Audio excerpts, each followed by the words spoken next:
தானும் படுக்க மாட்டாங்க, தள்ளியும் படுக்க மாட்டாங்கன்னு ஒரு பழமொழி இருக்கு. அது மாதிரி இவங்க செய்யவும் மாட்டாங்க, செய்யறதையும் வந்து தடுத்துட்டு. தமிழ் சினிமாவை பொறுத்தவரை வந்து காலவாரி விடுறதுங்கிறது எம்ஜிஆர் காலத்துல இருந்து அது நடைமுறையில் இருந்துகிட்டே இருக்கு. எப்பவுமே ஒருத்தர் முன்னேறினா காலவாரி விட்டுறது. இப்போ உதாரணத்துக்கு வந்து அவர் ஒரு முன்னேறிக்கிற ஆஸ்பைரிங் டைரக்டர், நான் ஒரு டைரக்டர் வச்சுக்கேன். இப்போ அவரை போய் எங்கே கதை சொன்னாலும் அந்த ப்ரொடியூசர்கிட்ட போய், சார் அவன் 2 கோடி ரூபா பட்ஜெட் கொடுத்தாங்க சார், இதுக்கு சார் 2 கோடி, அவங்க 1 கோடி ரூபா ஆட்டே போட போகிறாங்க சார், 1 கோடி அப்படின்னு சொன்னோம்னா அவர் 2 கோடி ரூபாய் பிளான் பண்ணி வச்சுக்கோ, அப்படி போய் நீ 1 கோடினா பண்ணா பண்ணாதுன்னு சொல்லிட்டு அப்படி கெடுத்து விட்டுருவாங்க. இது வந்து இல்லை சார் சொன்னது ஜூனியர் ஜேர்னலிஸ்ட் கிடையாது, சீனியர் ஜேர்னலிஸ்ட். அதனால தான் இந்த கேள்வி வருது. அதுதான் சொல்றேன்ல, அதாவது இன்னொரு விஷயம் இருக்குது, மனசுக்குள்ள பட்டதை தான் சொல்றோம் நம்ம. அப்போ வந்து தேனுக்குள்ள கையை விட்டோம்னா கொஞ்சம் கொஞ்சம் வடித்தை கொஞ்சம் நக்க தான் செய்வாங்க. ஸோ அதுக்காண்டி வந்து அவர் எடுத்தாருன்னா நம்ம சொல்ல முடியாது, ஓகேங்களா? அதை வந்து நம்ம வந்து நம்ப முடியுதோ நம்ப முடியாதுன்னு காட்டிலும் பாலா வந்து என்ன பொறுத்தவரை வந்து அவர் செய்கிற தியாகம் வந்து ரொம்ப அதீதமாக இருக்குது. நான் வந்து இந்த விஷயத்தில் வந்து அவர் செய்கிறது வந்து ரொம்ப கரெக்டாக நம்புகிறேன். வழக்கம் போல் சினிமாவில் வந்து சீக்கிரமாக முன்னேறினாங்கன்னா எதிரிகள் ஜாஸ்தியாகிட்டே இருப்பாங்க, பாப்புலாரிட்டி விரும்பவே மாட்டாங்க. இவங்க வந்து பார்த்தீங்கன்னா ஒரு மைக்கு ஒரு கேமரா இருக்குன்னு சொல்லிட்டு அவங்க வாட்டுக்கு இஷ்டத்துக்கு பேசி போட்டு ஃபேமஸ் ஆகிறத பார்ப்பாங்க ஒழிய அந்த இடத்துல நின்று பார்த்தா தான் அதோடைய வேதனைகள்லாம் தெரியும். அவர் செய்கிறதெல்லாம் வந்து பார்த்தீங்கன்னா கஷ்டப்படாமல் ஜாலியாக இருக்கணுன்ற போய் உதவி செய்யலை. ஒரு ஆம்புலன்ஸ் கொடுக்குறாரு, ஒரு ஹாஸ்பிட்டலில் உதவி செய்கிறாரு. இந்த இப்போ கூட சொன்ன மாதிரி ப்ரோ சொன்ன மாதிரி பார்த்தீங்கன்னா அந்த துணுவது இல்லைடைய இந்த செகண்ட் ஹீரோ இருக்குல்ல அப்படின்னு அவருக்குலாம் பெரிய மோட்டிவேஷனாக இருந்துச்சு. அந்த காசு வந்து பெருசாக இருந்துச்சு. ப்ரோ உங்களை நான் அடுத்து சினிமாவில் பார்க்க விரும்புகிறேன், நல்லா இது வாங்க ப்ரோன்னு சொன்னான்னா அதுவே ஒரு பெரிய மனசு வேணுங்க. அதைத்தான் அவர் செஞ்சாருன்னு நான் நினைக்கிறேன். எனக்கு என்னன்னா ஃபர்ஸ்ட் முதல் விஷயம் இப்போ என்னன்னா எனக்கு இதுல வந்து ஒரு பொலிட்டிக்கல் உள்ள இருக்குமோங்கிற ஒரு டவுட் ஒன்று இருக்குங்க. ஏன் அப்படின்னா இது ஒரு சீனியர் ஜேர்னலிஸ்ட்டு. முதல் கொஸ்டின் என்னன்னா எந்த விதமான ப்ரூஃபும் இல்லாமல் எப்படி ஒரு ஜேர்னலிஸ்டாக இருந்துட்டு நீங்கள் வந்துட்டு அவ்வளோ தூரம் பேசுனீங்கிறது எனக்கு மிகப்பெரிய டவுட்டாக இருக்குது. ரெண்டாவது, இதுக்கு முன்னாடிலாம் அவர் நிறையா ஹெல்ப் பண்ணியிருக்காரு தானே, எவ்வளோ விஷயங்கள் பண்ணியிருக்காரு. ஆம்புலன்ஸ் கொடுத்தது இப்போ கிடையாது, போன வாரம் கிடையாது, அது கொடுத்து ரொம்ப வாரம் ஆச்சு. அவ்வளோ நாள் வந்து அந்த ஆம்புலன்ஸ் ஓடி இருக்கு, நிறைய பேர் ஹெல்ப் பண்ணியிருக்காங்க, இதெல்லாம் பண்ணியிருக்காங்க. அப்போல்லாம் இந்த கேள்விகள் வரலை, இந்த இது எதுவுமே ஆகலை. இப்போ வந்ததுக்கு காரணம் அவர் படம் ரிலீஸ் ஆகி பெய்டு ப்ரமோஷனே இல்லாமல் மக்களே அந்த படத்துக்கு ஆதரவு கொடுத்தது யாருக்குமே பிடிக்கல, முதல் விஷயம். அதனால தான் இப்போ அதை ஒரு போர்ட்ரேட்டாக மாற்றுறாங்க. ரெண்டாவது, அந்த படத்தில் வந்து கரப்ஷன், அதாவது எப்படின்னா எப்படின்னா 500 ரூபாய் 1000 ரூபாய் நோட்டு செல்லாதுங்கிற ஒரு விஷயத்த வச்சு தான் மூவ் ஆகுது கதையே. அந்த ஒரு பேஸ்மெண்ட் இருக்கு பார்த்தீங்களா, அது பொலிட்டிக்கலோட ஜாயிண்ட் ஆகிறதுனால ஏதோ ஒரு பொலிட்டிக்கலோட தூண்டுதல் பேர் கூட இருக்கலாங்கிறது என்னோட கருத்து. மேம் நீங்க ஏதோ பொலிட்டிக்கல் தூண்டுதல் சொல்றீங்க, எந்த கட்சி பின்னாடி இருக்குன்னு வந்து இது பண்றதுல அந்த ரீசன்னால கூட இருக்கலாம். பட் என்னை பொறுத்த வரைக்கும் என்னன்னா, ஒரு படம் வந்து பெய்ட் பண்ணாம ப்ரமோஷன் பண்ணாம படம் ரிலீஸ் ஆகுதுன்னா ஹெவியா கொடுக்குது அப்படின்னா அதுக்கு முதல் காரணம் படத்தோட கதை. இப்போ டூரிஸ்ட் ஃபேமிலிலாம் வந்து உங்களுக்கு வந்து சின்ன படம் தான், ஆனால் அந்த படத்தோட கதை பிடிச்சிதானே எல்லாருமே வந்து அதை லைக் பண்ணாங்க செஞ்சாங்க. இது வந்து கேபிஐ பாலாங்கிறதுனால உங்களுக்கு அந்த ஒரு விஷயம் வருதா, இல்லை உள்ள பொலிட்டிக்கல் ஒரு விஷயத்த வச்சதுனால அந்த காண்டு வருதான்னு எனக்கு சத்தியமாக புரியலை. பட் அவர் உண்மையிலே வெளியிலேருந்து டொனேஷன் வாங்கியே பண்ணுறதா இருக்கட்டுமே, எனக்கு பண்ணாதாவே வச்சுப்போம். அவர் சொந்த காசில் பண்ணல, நீங்கள் சொல்கிற மாதிரி ஒரு பெரிய பேரழிவு பேராபத்துலாம் சொல்கிறீங்களே, அவர் சொந்த காசில் வச்சு பண்ணாமல் வெளியிலேருந்து வாங்கினாலுமே பண்ணுறாருல. நீங்கள் எவ்வளோ பண்ணீங்க? என்னோட கேள்வி என்னன்னா, சம்பளம் வாங்கியிருப்பீங்கல்ல, அதில் எத்தனை பேருக்கு உதவி செஞ்சீங்க, எத்தனை பேருக்கு இது பண்ணி விட்டீங்க? நீங்கள் ஒரு ஜீனியர் வேற, இவ்வளோ விஷயங்கள் கண்டுபிடிச்சிருக்கீங்க, அதெல்லாம் உங்களை பண்ணியிருந்தாங்கன்னா இன்னொருத்தவங்களை பார்த்து நம்ம தப்பு சொல்லவே வராதுங்க அப்படிங்கிறது தான் என்னுடைய கருத்து. என்னன்னாங்க, இந்த தமிழ்நாடு மக்கள் பொதுவாகவே மக்களுடைய மனசு வந்து பார்த்தீங்கன்னா யார் எது சொன்னாலும் நம்பிடுறாங்க. இப்போ கொஞ்ச நாளைக்கு முன்னாடி விஜயகாந்தை நீங்க எடுத்துக்கிட்டீங்கன்னா, விஜயகாந்த் வந்து மக்களுக்கு அவர் அரசியலுக்கு வந்ததுக்கு அப்புறமும் சரி, அரசியலுக்கு வர்றதுக்கு முன்னாடியும் சரி, நிறைய நல்லது பண்ணியிருக்காரு. அவர் நல்லது பண்றது எதுவுமே பேச மாட்டாங்க.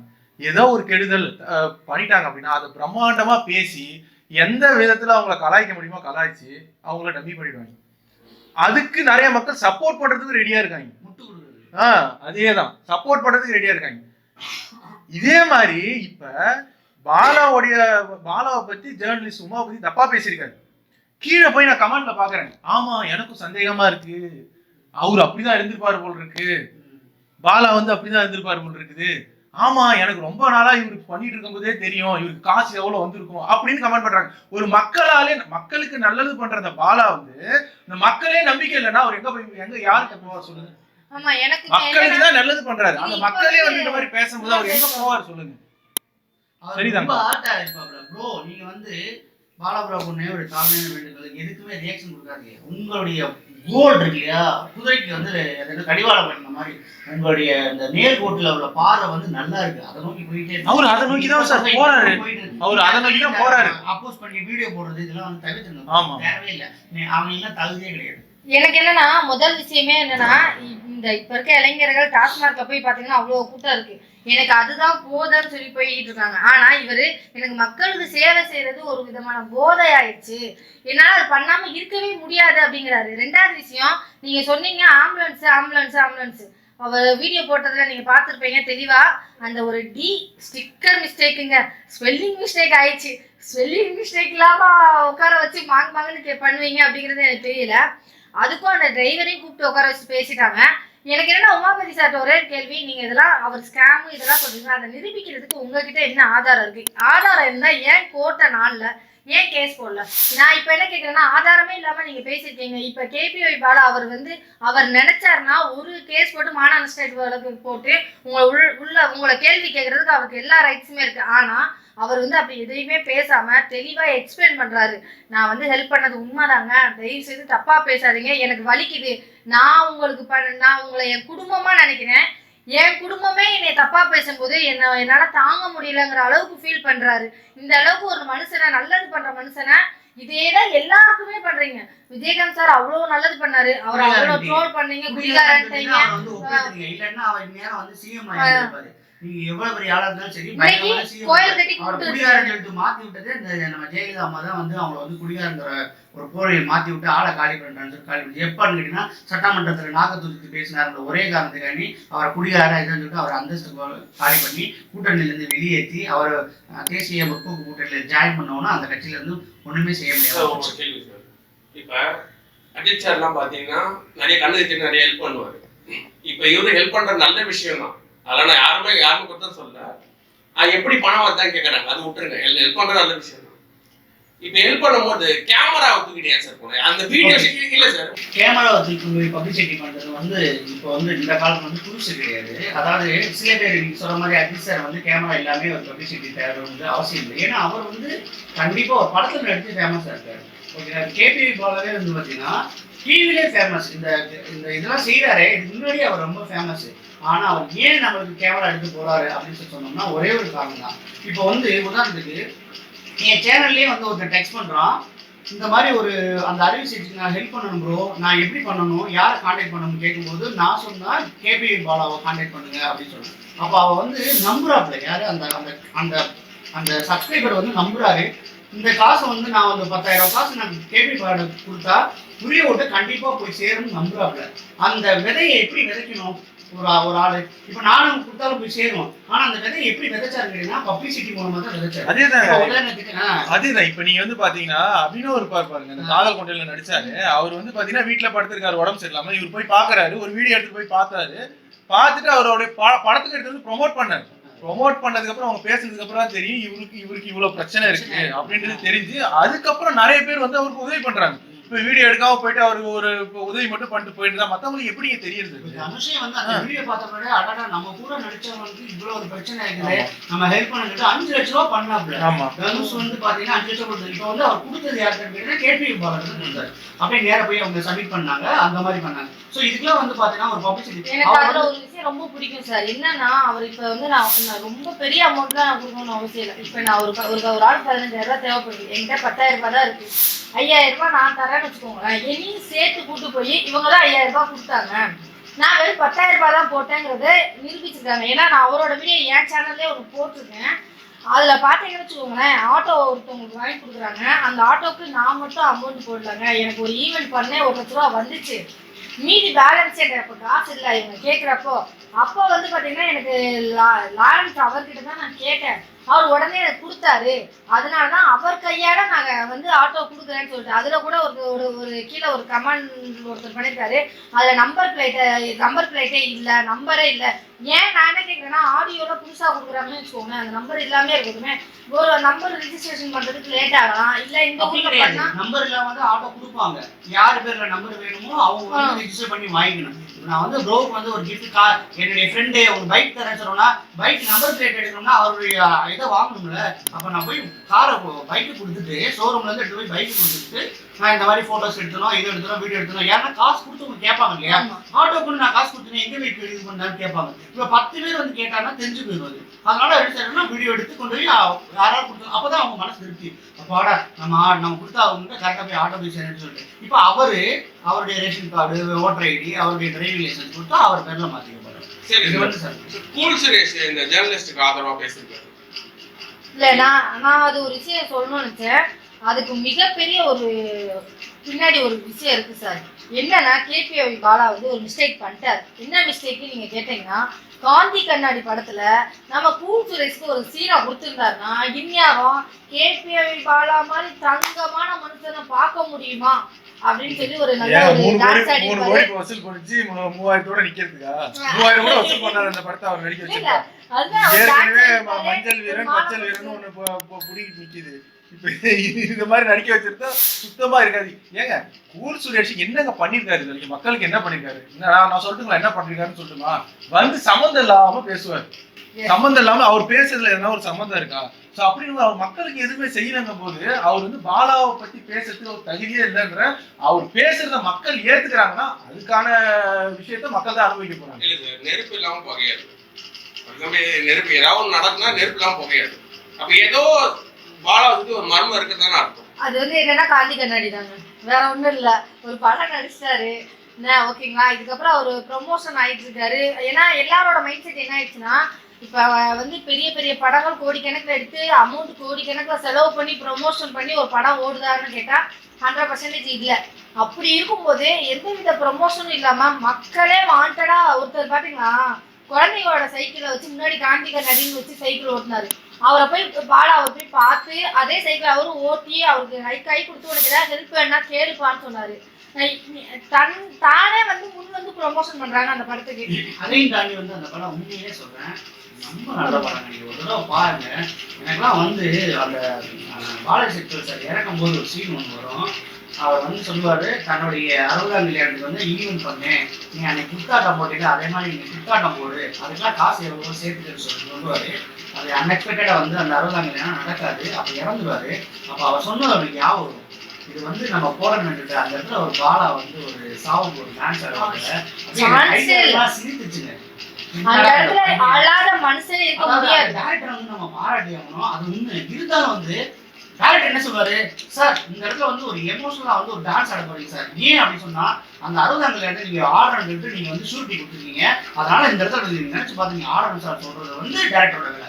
ஆனா அந்த ஒரு பெர்ஃபார்மன்ஸ் பண்ணிருப்பாப்ல பாலா, படம் ஓடுனதுக்கு காரணமே அதுதாங்க. அந்த டெத்து சீன் தான் அந்த லாஸ்ட் ஒரு 20 மினிட்ஸ் நம்மளை வந்து ஒரு மாதிரியா உருட்டி உட்கார வச்சுவாங்க. இன்னும் சொல்ல போனோம்னா என்ன சொல்றது, ஊமை குத்தி நம்மளை பழுக போட்டுருவாங்க அந்த சீன்ல. அந்த சீனுக்கு தான் படம் கொடுத்துருந்தது. கேபி பாலாங்கிற கேரக்டர் தாண்டி பாலாஜி செக்வல் சார் அதை வந்து ரொம்ப ஒரு இம்பார்ட்டன்ட் கேரக்டர் பண்ணாரு. அதுக்கடுத்து பார்த்தீங்கன்னா அர்ச்சனா மேடம் ஒரு கேரக்டர் பண்ணாங்க. ஹீரோயின் கூட அவ்வளோ நல்லா பண்ணாங்க. ஈவன் வந்து அந்த கேரக்டர் படத்துல ஜெயிச்சிட்டாங்க. என்னன்னா ஒரு ஒரு எப்பவுமே ஒரு ஒரு லிஃப்டிங்க்கு வந்து ஒரு நெம்புகோல் மாதிரி ஒரு ஆள் தேவை. அதுதான் அந்த கேபி பாலா. அவருடைய பப்ளிசிட்டியை வந்து நம்ம யூஸ் பண்ண உண்மையிலே படம் நல்லா இருந்ததுனால தான் அந்த படம் பப்ளிசிட்டி ஆச்சு. இன்னொன்று, நீங்க வந்து முக்க படத்தை எவ்வளவு காசு கொடுத்தாலும் ஓடாது. நீங்க நல்ல படத்தை எவ்வளவு காசு கொடுத்து முக்க படம் சொல்ல வச்சாலும் படம் ஓடாது. சரி, படம் ஓடுறதை தடுக்க முடியாது. சரி, லாஸ்ட் கேள்வி 3 பேரும் சொல்லுங்க. அவர் பாலா சொல்லியிருக்காரு, எனக்கு எவ்வளவு சம்பளம் வந்தா 15,000 ரூபாய் எனக்கு போதும் அப்படின்னு சொல்லியிருக்காரு. 15,000 என் தேவைக்கு நான் வச்சுருக்கேன். சரி, இந்த காலத்துல 15,000 ரூபாய்ன்றது சாத்தியமா ஒரு ஃபேமிலி நடத்துது? எனக்கு ஒரே விஷயம் இல்ல சார், எதன் அடிப்படையில இந்த 15,000 சொல்றாரு? ஒரு ஃபேமிலி ரன் பண்றது 50,000 ஃபர்ஸ்ட் இந்த என்னை சாத்தியம். பொறுத்தவரை வந்து அது ஒரு மோட்டிவேஷன் தான். எனக்கு வந்து 15,000 போதும். இப்போ வந்து ஒன்றும் இல்லைங்க, கொடுக்குற காசுல இருந்து எனக்கு 15,000 போதும்னு சொல்றது வந்து நியாயம் தான், நியாயம் இல்லைன்னு சொல்ல முடியாது. ஏன்னா இன்னொருத்தோட காசை வச்சு நம்ம எப்படி செலவழிக்க போக முடியும்? அதுக்கு எனக்கு 15,000 போதும். ஒரு நாளைக்கு 500 ரூபா, 3 வேளை சாப்பாடு 300 ரூபாய்க்கு சாப்பிடுவேன், பசங்களோட போய் டீ சாப்பிட வச்சுன்னா 500 ரூபா போதும் சொல்றது வந்து ஒரு மரபு. நீங்க வந்து இவனுக்கு 1 லட்ச ரூபா வேணும்னு சொல்லிட்டு நான் 2 லட்ச ரூபா அவனுக்கு கலெக்ஷன் வந்து வசூல் பண்ணி அந்த ட்ரஸ்ட் மூலமா கொடுக்குறான்னு 1 லட்ச ரூபாய் நான் ஆட்டையை போட்டு 1 லட்ச ரூபாய் மட்டும் செஞ்சா அது நியாயம் இல்லை. 15,000 ரூபாங்கிறது எனக்கு போதும். நான் 1 மாசம் ஃபுல்லா அழைச்சிருக்கேன். எனக்கு சாப்பாடுக்கு மட்டும் உங்ககிட்ட இருந்து நான் காசு எடுத்தேன். அதையும் சொல்லாம அதனாலதான் அந்த 15,000 சொல்லியிருக்காங்க. என்னை பொறுத்த வரைக்கும் என்ன அப்படின்னா, நீங்க இந்த 15,000 ரூபாங்கிறத பாத்துக்கீங்க. இப்ப இதே பாலா ஒரு 10 வருஷத்துக்கு முன்னாடி இந்த 15,000 இல்லாம 15,000 ரூபாய் சம்பளம் இல்லாம அவர்கிட்ட காசு இல்லாதப்பையும் உதவி பண்ணிருக்காரு. இந்த அதுக்கப்புறம் 20,000 சம்பாதிக்கிறாரு, 30,000 சம்பாதிக்கிறாரு, 1 லட்சம் சம்பாதிக்கிறாரு, எவ்வளவு சம்பாதிச்சாரு அப்பயும் உதவி பண்றாரு. இப்ப அவருக்கு 15,000 கிடைச்சாலும் உதவி பண்றாரு, கிடைக்கலனாலும் உதவி பண்றாருன்னா அவருக்கு காசு முக்கியம் கிடையாதுங்க. ஒரு மனுஷன் வாழ்றதுக்கு காசு ஏதோ கொஞ்சம் தேவைப்படுமோ அதை அவர் வச்சிருக்காருன்னு வச்சுக்கோங்க, அது எனக்கு தேவைன்னு சொல்றாரு. அவருக்கு காசு முக்கியம் கிடையாது, அந்த மனசு தாங்க வேணும். உதவி பண்ணுற மனசு வேற எதுவுமே உண்மையிலேயே அவருக்கு வந்து பணம் தான் தேவைன்னா அவர் மனத்தை நோக்கி ஓடிட்டு இருப்பாரு. ஏன்னா இடையில வந்து விஜய் சேதுபதி சார் வந்து பாத்தீங்கன்னா பணம் தான் குறிக்கோள்.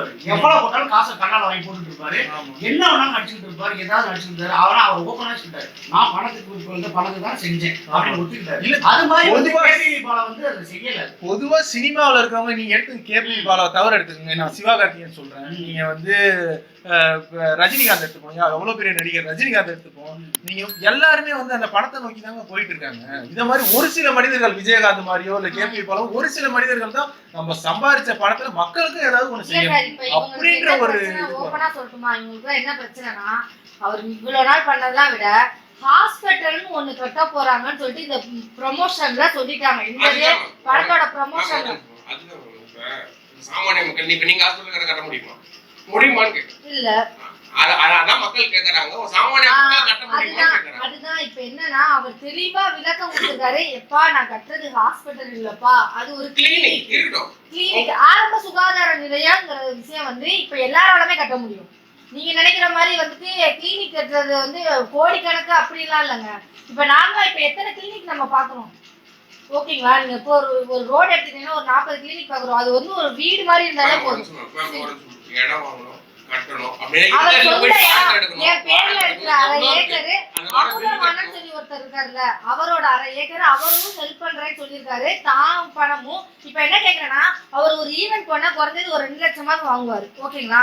இப்ப நார்மலா இன்ஸ்டாகிராம் இன்ஃபுளுசரே ஒரு ஈவென்ட் போனாங்கன்னா வீடு கட்டியிருக்காங்க, எவனுமே அந்த வீடை கேள்வி கேட்கறதே கிடையாது. எப்பா இன்ஸ்டாகிராம்ல 1 நிமிஷம் வீடியோ போட்டா வீடு கட்டிட்ட அப்படின்னு எவனாவது கேட்கறானா? எவனும் கேட்க மாட்டான். அவங்க செலிபிரிட்டிங்க, வீடு கட்டலாம் அப்படிமாங்க. ஆடி கார்ல வந்து முத நாள் சைக்கிள்ல போய் வீடியோ போட்டுருப்பான் இன்ஸ்டாகிராம்ல, மறுநாள் பாத்தீங்கன்னா ஆடி கார்ல வந்து இறங்கிருப்பான். எவனுமே கேள்வி கேட்கறது இல்ல. இப்ப இவர் என்ன பண்ணிருக்கணும், சம்பாதிச்ச காசுல ஒரு பங்களா கட்டியிருந்தாங்கன்னா இப்ப எவனுமே கேள்வி கேட்க போறது இல்ல. போயஸ் கார்டன்ல ஒரு பங்களாவும் இந்த சைடு ஒரு ஆடி காரும் வாங்கியிருந்தா நீங்க கேள்வியே கேட்டிருக்க மாட்டீங்க, இந்த ஸ்கேமுன்னு இருக்க மாட்டீங்க, கைக்கூலின்னு இருப்பீங்க, வெளிநாட்டோட இதுன்னு சொல்லிருக்கவே மாட்டீங்க. அவன் வேலையை பார்த்துப்பாங்க. இவர் என்ன பண்ணிட்டாரு, இப்ப நான் ஒரு 2 லட்ச ரூபாய் ஈவெண்ட் வருதுன்னா 10,000 ரூபாய் 20,000 ரூபாய் நான் என் செலவுக்கு எடுத்துட்டு மிச்ச காசை என்ன பண்ணணும் அப்படின்னு சொல்லி அந்த காசை வந்து ஒரு ஆம்புலன்ஸ் வாங்கி கொடுக்கலாம், ஒரு ஆட்டோ வாங்கி கொடுக்கலாம், ஒரு சைக்கிள் வாங்கி கொடுக்கலாம். ஏங்க ஒருத்தர் வீடியோ போட்டிருக்காருங்க, நான் சுகி சைக்கிள்ல அந்த மளிகை பொருள்லாம் சைக்கிள்ல கொண்டு போய் கொடுத்துட்டு இருந்தேன். அதை நான் ஒரு பாலா அவர்கிட்ட கேட்டேன், எனக்கு வந்து எக்ஸல் வாங்கி கொடுத்துருக்காரு. அந்த எக்ஸல் நம்பரு, ஐடி கார்டு, அதுவும் இல்லாம அந்த லைசன்ஸ் கொண்டுமே காட்டுறாரு, இது பாலா அவர் வாங்கி கொடுத்துருந்தாங்க அப்படின்னு சொல்லி வீடியோ காட்டுறாரு. இதுக்கு மேல என்னங்க ப்ரூஃப் வேணும்? இதுல எனக்கு என்னன்னா ஒரே ஒருத்தருங்க, சினிமாவில் இருக்கிற ஒரே ஒருத்தருங்க, எனக்கு வீடே கட்ட வேணாம்னு ஆசைப்படல, வீடு கட்டணும்ன்ற ஆசை எனக்கு இல்லை, இந்த வீடு கட்டுற காசுல நான் வந்து ஆஸ்பத்திரி கட்டணும்ட்டு ஒருத்தரை சொல்லுங்க. சினிமாவில் ஒருத்தரை காட்டுங்க. ஏன் நீங்க செய்வீங்களா? நீங்க உங்ககிட்ட காசு இருக்குங்க, நீங்க செய்வீங்களாங்க? எனக்கு வீடு முக்கியம் கிடையாது, எனக்கு ஒரு மக்களுக்கு நல்லது பண்றதுக்கு ஒரு ஹாஸ்பிட்டல் செய்யணும்னு சொல்லுவீங்களா? நீங்க செய்ய வேணாம் நீங்க சொல்லுவீங்களா? அதுக்கு காரணம் அவர் அந்த அளவுக்கு கஷ்டப்பட்டிருக்காரு, நிறைய பேரை கண் கூட பார்த்திருக்காரு. அந்த ஒரு சில விஷயங்கள் வந்து இருக்கக்கூடாது அப்படிங்கிறது. ஏங்க இடையில அவர் ஒரு போஸ்ட் ஒன்று கூட ஒரு குழந்தைக்கு உடம்பு சரியில்லைங்கிற மாதிரி கூட போட்டிருந்தாரு, ஏதாவது ஹெல்ப் பண்ணா பண்ணுங்க அப்படின்னு சொல்லிட்டு. நான் என்ன கேள்வி கேட்கிறேன்னா, உண்மையிலேயே அவர் ஒரு ஸ்கேம் வச்சிருக்காருன்னா, அவ்வளவு கோடி பணம் வருதுன்னா அவரே அந்த குழந்தைக்கு பெருசா மொத்தமா ஹெல்ப் பண்ணிட்டு ஏன் அடுத்தவங்ககிட்ட நீ ஒரு 50,000 கொடுன்னு கேட்கணும்னு அவசியமே கிடையாதுங்க. மொத்தமா இது பண்ணிக்கோங்க, மொத்தமா நானே கொடுக்குறேன், நானே பெரிய ஆள் ஆயிக்கிறேன் அப்படின்னு சொல்லிட்டு இருக்கலாம். அந்த பங்கை இன்னொருத்தவங்களுக்கு ஏன் கொடுக்கணும்னு நான் கேட்கிறேன். நீங்க கத்துறவங்க வந்து இனிமே கத்திக்கிட்டே இருங்க. ஏன்னா எங்க ஜெனரேஷன் ஜென்சி 2 மனநிலையே வேற ஆயிட்டு. அவங்க வந்து தாங்க அந்த செல்ஃபிஷா இல்லாம நாட்டுக்கு நல்லது செய்யணும், எல்லாம் செய்யணும் மோட்டிவேஷன்ல இறங்கிட்டாங்க பசங்க. அதுல வந்து முதல் ஆளா பாலா இருக்குங்க. இனிமேல் நிறைய பாலா வந்து தமிழ்நாட்டில் உருவாவாங்க. ஏன்னா நம்ம தமிழ்நாட்டுடைய பண்பாடு எல்லாமே வந்து அந்த மாதிரி இருக்கு, நம்மளுடைய ரத்தமும் அந்த மாதிரி இருக்கு. உதவி செய்யற எண்ணங்கிறது நம்ம வந்து பிளட்லயே நமக்கு இருக்கிறதுனால இனிமே பாலா மாதிரி 1000 கேள்வி பாலா வந்து வரப்போறாங்க. அப்பெல்லாம் நீங்க எந்த மூஞ்சி வச்சுட்டு இருக்க போறீங்கன்னு எனக்கு தெரியல. எனக்கும் உமாபதி சார் உண்மையிலே நீங்க சொல்றதெல்லாம் உண்மைனா ஆதாரப்பூர்வமா நிரூபிங்க. அப்படி இல்லை அப்படின்னா வேற எத்தனை பேர் கொள்ளையடிக்கிறாங்க அவங்களையெல்லாம் வந்துட்டு தைரியமா விமர்சனம் பண்ணுங்க. விமர்சனம் பண்ணா என்ன நடக்கும்னு உங்களுக்கு நல்லா தெரியும். அதனாலதான் யார் இடிச்சவாயோ அவங்கள பார்த்து விமர்சனம் பண்றீங்கன்னு நான் நினைக்கிறேன். என்னுடைய கருத்துப்படி மக்கள் வந்து இதை நம்பக்கூடாது. உமாபதி வரட்டும், யாரு வேணா வரட்டுங்க, மக்கள் வந்து ஸ்டெடியா இருந்தாங்கன்னா எந்த பிரச்சனையுமே இருக்காது. ஓகேங்களா? உமாபதி வந்து சும்மா பூச்சாண்டி காட்டுவாரு, இவர் இப்படி பண்ணிட்டாரு, உமாபதியா இருந்து யாரட்டும். எப்படி நம்ம விஜயகாந்த் விட்டோமோ அந்த மாதிரி யாருமே இதுக்கப்புறம் விடக்கூடாது. விஜயகாந்த்ல இருந்து சரி, வேற எந்த தலைவர், நல்லது செய்யற தலைவர்கள் யாரையுமே வந்து நம்ம விடக்கூடாது. நம்ம முதல்ல நம்பக்கூடாது. இந்த மாதிரி உமாபதி மாதிரி ஆளுங்க பேசுறது வந்து நம்ம மக்கள் நம்பக்கூடாதுன்றது தான் என்னோட கருத்து. நன்றி. இந்த வீடியோ பிடிச்சிருந்துச்சுன்னா லைக் பண்ணுங்க, ஷேர் பண்ணுங்க, கமெண்ட் பண்ணுங்க. ரஃபி தியேட்டரை மறக்காம சப்ஸ்கிரைப் பண்ணிருங்க, பெல் பட்டனை கிளிக் பண்ணிருங்க.